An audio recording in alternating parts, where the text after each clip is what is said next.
Aloha, and mahalo for joining us today. In a moment, we will hear from Maui County Mayor Richard Bisson, followed by Governor Josh Green, FEMA Administrator Deanne Criswell, U.S. Senator Brian Shotz, U.S. Senator Mazie Hirono, and U.S. Representative Jill Tokuda. They will be providing an update on the one-year anniversary of the August 8th, 2024 wildfires. Facilitated questions and answers will follow promptly after the remarks conclude. Without any further ado, it is my privilege to introduce the Honorable Mayor Bisson. Good morning, everyone. It's my privilege to be standing here with our partners today as we honor those that we have lost in the fires of a year ago. We're also here to support our community as we pay tribute to all of those who have lost their homes and properties as well. And it's not so much just for what they lost on August 8th, but for the 364 days that they have had to endure since then. So again, it gives me great pleasure to be standing with our partners that are here today and those that are standing behind the cameras that have also been here to support us. It is with deepest sympathies and love and aloha to our community that I stand here as their mayor. It is important that we send our message to them that they take care of each other, that they seek the support and the mental health services that are available to them. That is our message to our community in both Kula and Lahaina. Our town has shown so much resilience as they've endured this period. They've shown a pride of not only their people, but their place. And again, our job here today is to support all of them. Again, I would also like to thank those that have done so much to get us to where we are today, the progress that we've reached. Very, very many to mention. FEMA, Corps of Engineers, SBA, EPA, our federal partners, our federal family, we thank them so much for being here with us today as well. And we could not have done any of it without the folks that are standing behind me, and they'll get a chance to speak with you today as well. Again, thank you so much for your support and for being with us as we go out throughout today and the rest of the weekend. Mahalo.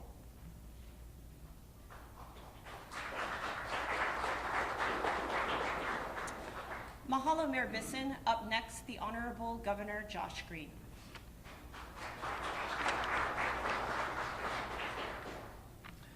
Aloha.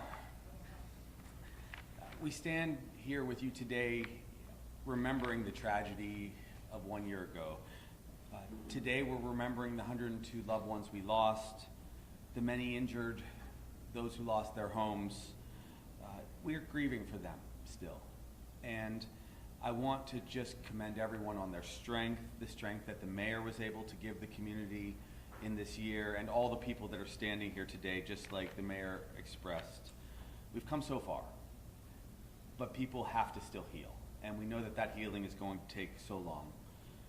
People were incredibly brave. Yesterday, we were with a woman who shared her story again of how she and her husband clung to the rocks just off of Front Street for 10 hours. There was little oxygen in the air because of the fire that was all around them. They moved into their home, their transitional home yesterday because of the work of all these people and the whole community and Hawaii Community Foundation and CNHA and just everyone. So she shared both her tragedy and terror and the beginning of her recovery. About 2 days ago, I was walking on Oahu. A woman came up to me, a beautiful 75-year-old Japanese woman who had bandages on her arm. She had lost much of the tissue of her left ear and had scars on her neck. She came and put her hand on my shoulder and said that she had spent 3 months in the hospital, but she was grateful for the support that the entire state gave her. That she was joyous about her life, though so much suffering had occurred. It was incredible to see this woman where she was after this year. There are stories like this day by day by day, and I can only say that the world watched the heroism of the firefighters and the heroism of the people saving one another, and That was a year of survival, and now we will begin to rebuild. I have just one more thing to share in this moment, and that is in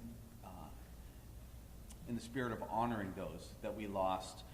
Today, just moments before I came to this setting to be with Mayor and our congressional leaders and federal leaders, we signed papers to purposefully transition Moku'ula from the state to Maui County for its cultural restoration.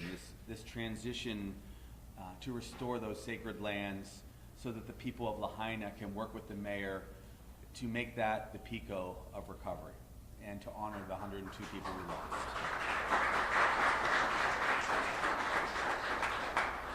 So in conclusion, we just say we are grateful for the support from all of you, and we who've been given the honor to participate in a leadership role will share all of our resources, energy, and love with those in Lahaina until we've done everything possible for recovery. Much love.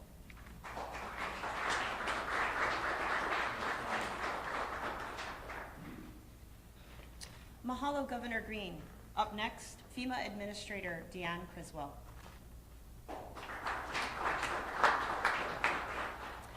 Aloha. I just wanted to start out by thanking Mayor Bisson, Governor Green, and the delegation here for all of the hard work that you have done to help enable Maui's recovery. On behalf of the Biden-Harris administration, the President, the Vice President, and the entire leadership team, I want to express our continued support for the recovery of Maui today and every day. What happened a year ago is something we will never forget. But what sticks with me most are my memories of the people that I met a year ago, the stories of resilience, of bravery, and courage that I heard from community members. I remember meeting with a woman in a shelter. I sat with her for a long time as she told me her personal story of survival, how she jumped into the water to escape the flames, and how someone from the community saved her, pulling her out, coming to her aid when she needed it most. This neighbor of hers, he was also in the shelter, and she took me over to meet him. The bond between them was really palpable. Regardless of their relationship before these events, they were now linked forever. They were Ohana. I listened as they recounted their story together as they started to plan out what would come next. Her story is one of many, but it is truly emblematic of the spirit of Maui, a community that supports and protects one another, no matter the circumstance. On this road to recovery, you've taught us all what it means to be good neighbors, about the true meaning of community. You've shown us what it means to be resilient, to be able to look to the future even when the moment feels insurmountable.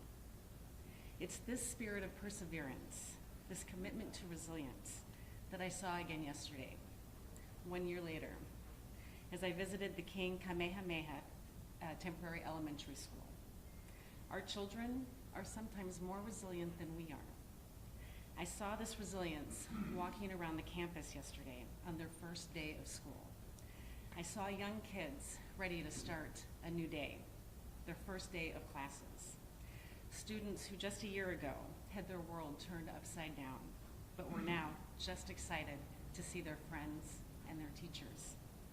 I saw this next generation looking to a brighter future. Our children, they can be our greatest teachers. We should learn from them, all of us, together. This is a kakau effort. FEMA will continue to work with you to continue to chart the best path forward for all of Maui. And as I told the mayor and the governor and the county leaders a year ago, FEMA and the entire Biden-Harris administration will continue to be here with you for as long as it takes to recover. Thank you again for having me here today.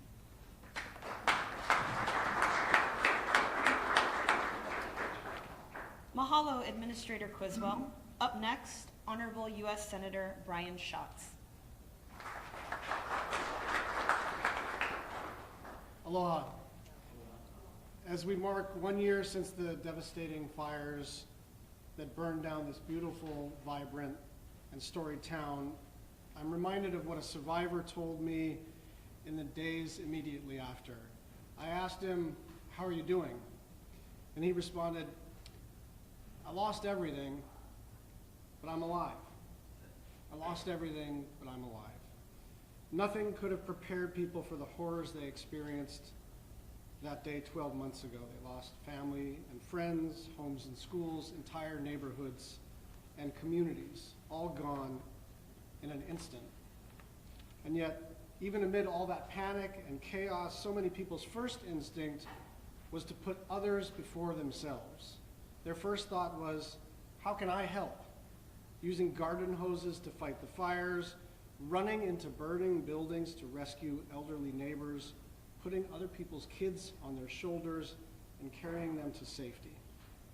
The displays of heroism were staggering.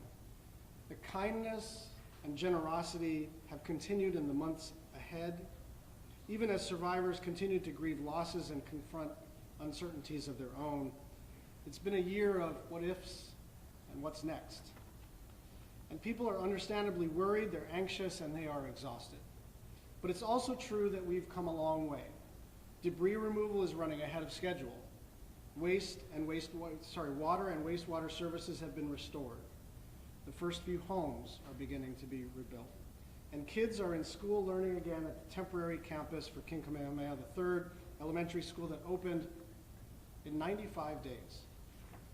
All of that progress is real, made possible only by the efforts of partners at every level: federal, state, county, and most importantly, community. But ultimately it comes down to the people here. Bound by shared grief and common resolve, they've banded together to help one another in any way they can. Their grit and their grace and their generosity are proof that for as long and difficult as the road ahead will be, we can get through this by sticking together. We've come a long way, but we still have a longer way to go. And our promise is that we will be there with the community for as long as it takes, every step of the way. Mahalo.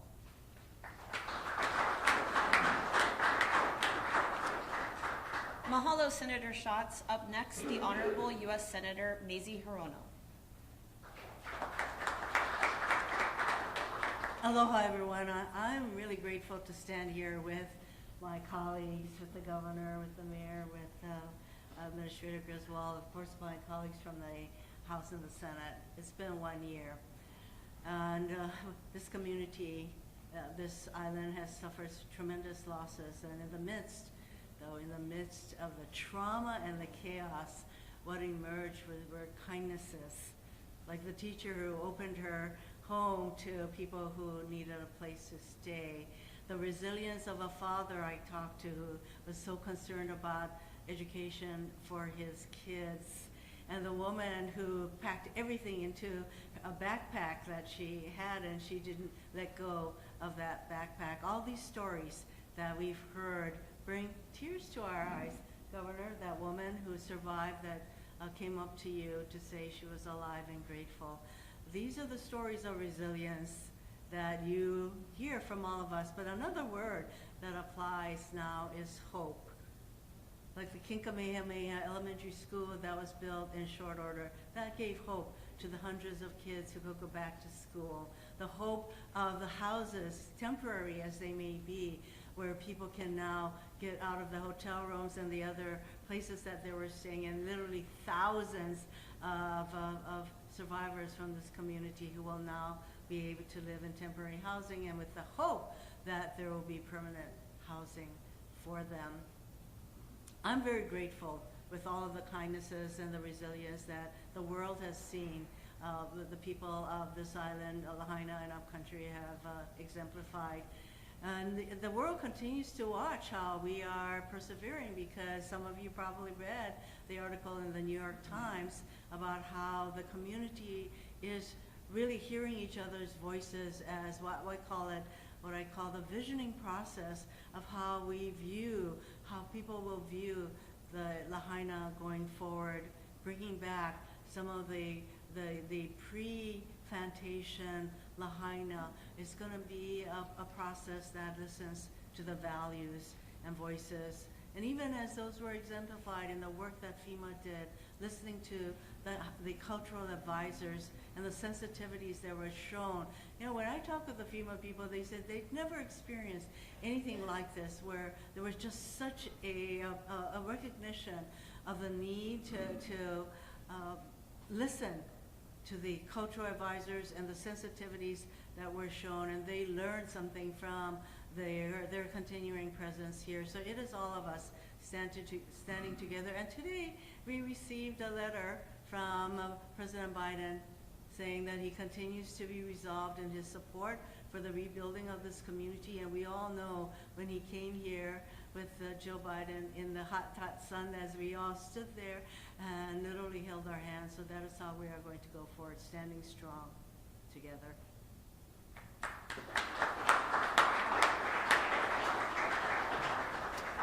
Mahalo, Senator Hirono. Up next, the Honorable U.S. Representative Jill Tokuda.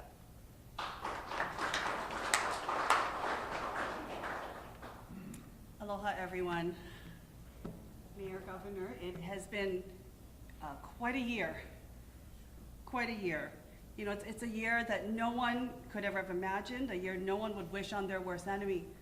Quite frankly, the things that we have been through, the things we've seen, the stories, as you're hearing, that we have heard, the hands that we've held, the lives that have been touched by this tragedy. And yet I will tell you that on my way here today, the one thing I felt was a sense of gratitude. It doesn't seem like the word that would come out today. There's a lot of other feelings, I assure you, we're all feeling right now, right here in this moment. But gratitude. Gratitude that, as hard as these last 365 days were, I was surrounded by the very best of us. Every single person in this room, every single person out there, survivors, family, people from around the country, the world, who came together to say that they were going to be here to support our community. Every single person in this room, behind the cameras right now, our frontline responders, our community that stepped up in ways we could never have imagined to give everything they could. Even when they couldn't give, they gave more. To be surrounded by all of that gives me such a feeling of gratitude right now. My staff, Deidre, she's here somewhere. When I said we were never going to leave, I meant it. She's been here since the very first days my feet stepped into Lahaina, and I assure you we have absolutely never left.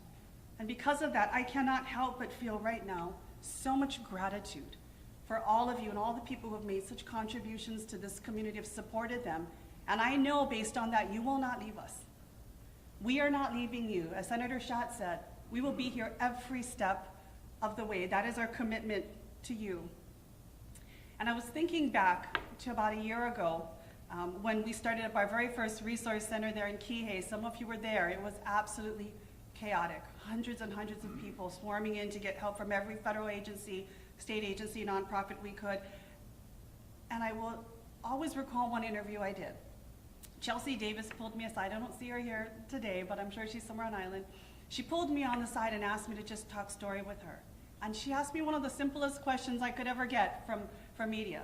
She's like, how are you feeling right now? And I will tell you, I could not answer that.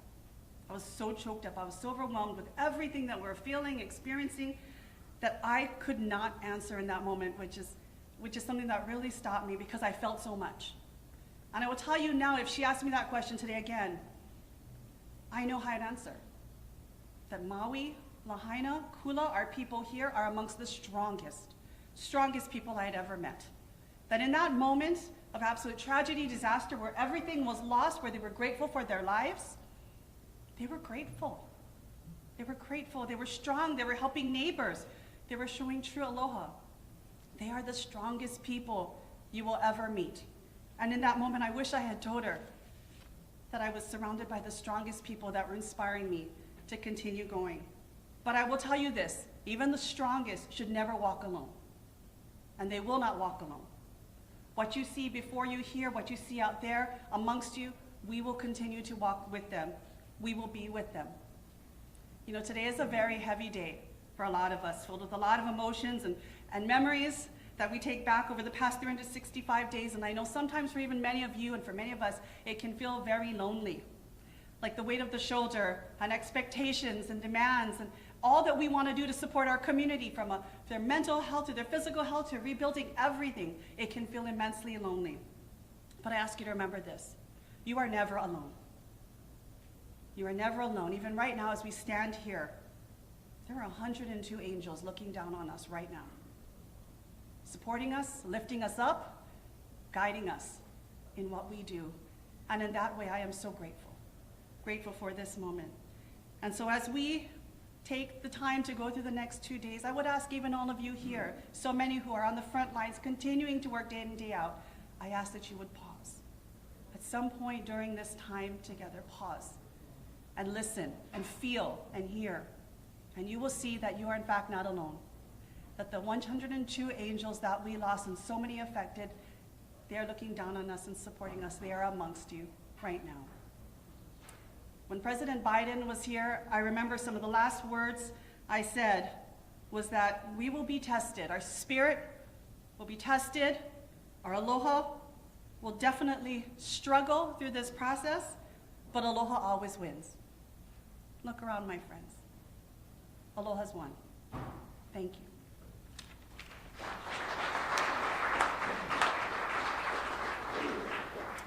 Mahalo, Representative Tokuda. Now I would like to welcome questions from the media. In the spirit of allowing everyone to ask a question, we kindly ask for your kokua in raising one question per media outlet. You will be welcome to ask additional questions once we've exhausted the first round. I'm going to start with our Maui-based media first. Yeah, for the restoration of Mula, how long will that take? How much will it cost? What will that look like? The question is, for the restoration of Moku'ula, do you have a timeline? Do we have an estimate of how much that would cost and how long it will take? Mayor? So we've had a committee that's been working on this alongside with Governor's team, with DLNR, to bring all the stakeholders together, lineal descendants, folks that have worked on that program or that project for years. You know, that's been tried before, and so we don't want to have to start from scratch. So I can't give you the exact estimate, but I can tell you that we're going to pick up where some of it was, you know, previously done, the work, but also add in the voices of those folks that have a lot to share and that can teach us about it. As far as the cost on that, as far as the land is concerned, the state has agreed to turn that over to the county, and we're going to be looking for a nonprofit agency that will also oversee that over time. Scott? Yeah. So, yes, as Mayor shared, I think as early as 1962, some of those processes began, and we felt it important to make that formal first step, and that was today. So Mayor and I are signing papers together today to expedite this transfer. It's a very critical piece of the recovery, but it's also critical that the community own this process. There hasn't been this move before. There's several parcels in Moku'ula that were state-owned. Now they are in the control of the county to go forward as needed, with all of the support still from DLNR if there has to be resources for the waterway, for removal of debris and so on. So this is a huge first step, but we don't want to leave anyone out. Thank you. Next question. Colleen. With recent fires in Crater Road, in Fulani, the county has been fairly quick to order evacuations. Can you talk about the way the line of fire has changed how you evaluate the threat that a fire poses and when you order evacuations? So the question is, in light of the recent fires that we've suffered here in Maui County, how has that changed the way that we approach evacuations? Mayor? So thank you for pointing that out, Colleen, because that's exactly right. We have a new team at heading up our MEMA, and they make that call when it's time, along with, I saw our fire chief here earlier, along with the fire department. We have more tools available to us as well. We using more situational awareness with N5 sensors that can detect fires, smoke that can lead to fires. We are utilizing our police department as well. What you would know about Pukalani and what happened in Pihana recently, the police have gone door to door to let people know what the potential to have to evacuate is. So we are being more assertive in our notification to the public, and that's intentional, and that will continue. I'll also add that the county council, also added an additional 29 firefighters to our county department, which will increase our surge capacity. And we've added an additional 13 people to our MEMA staff as well. We will now be staffing MEMA in Hana, on Lanai, and Molokai, where we had no presence in the past. So we are taking those steps to, again, get ahead of these types of fires that have been happening. Mahalo, Mayor. Next question. Catherine? Can you share any updates on the ATF report and the timeline for that? The question is, can we share the update of the ATF report and the timeline in receiving that report?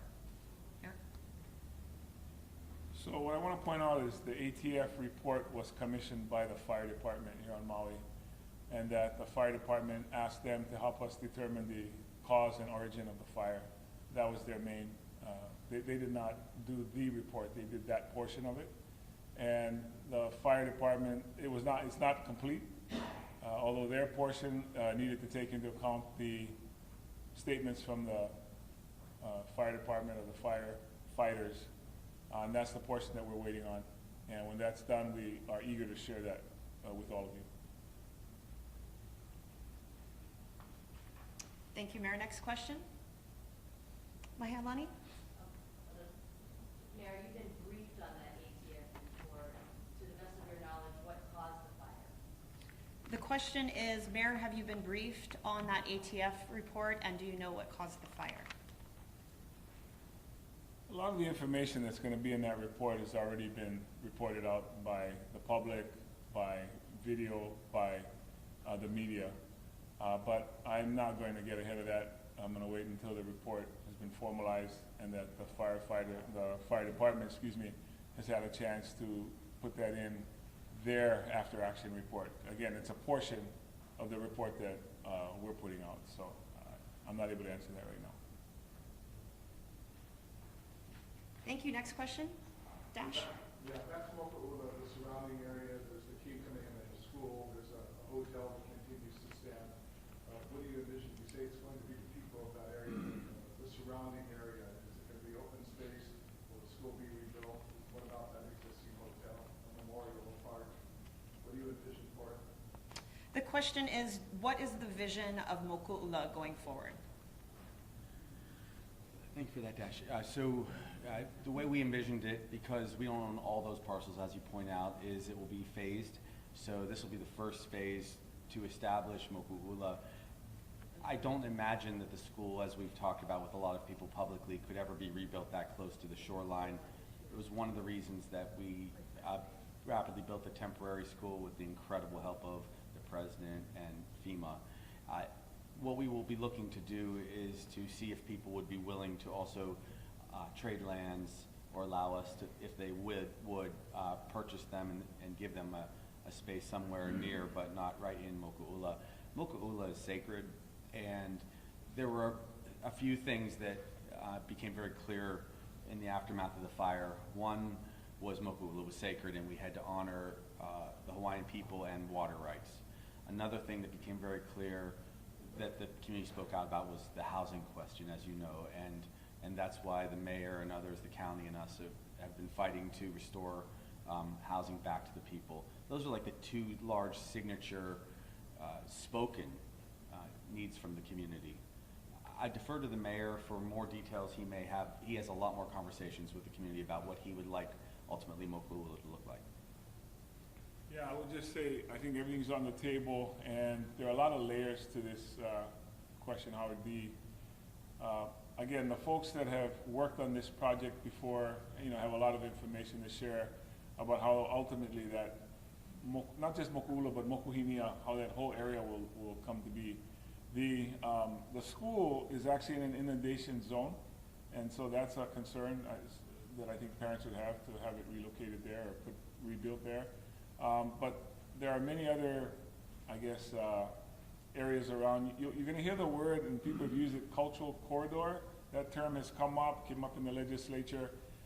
That discussion, again, is really what has to be put back to the community. And what I would say is the subject matter experts, the people that are familiar with exactly what are we able to do. Water's going to be an issue as well. The water's returned there. So that's a good sign. But again, we have to find out what impacts that have if we reconfigure that area. So we're working on it. If I could just add on to, one of the things that we have been really engaging on right now is looking at designating Lahaina as a whole as a national heritage area.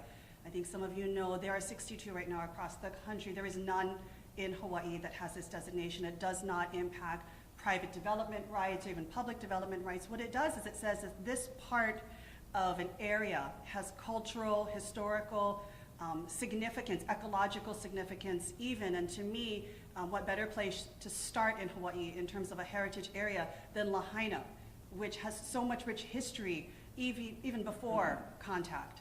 And so that's one thing that we've been working on. Our congressional delegation has been very supportive. I was able to pass it through committee in the House. What this could mean, it's just the study. So we're just in the initial discussion phase with the community. But if it's actually designated, this could mean easily upwards of $1 million annually for a decade. Matched money, of course, that can go towards really making this what the community envisions it to be. So there's definite opportunities and partnerships, but it does start first and foremost with that conversation with community. Thank you. We'll move on to our next question. Okay, with no other questions, this formally concludes our press conference. Thank you. Aloha.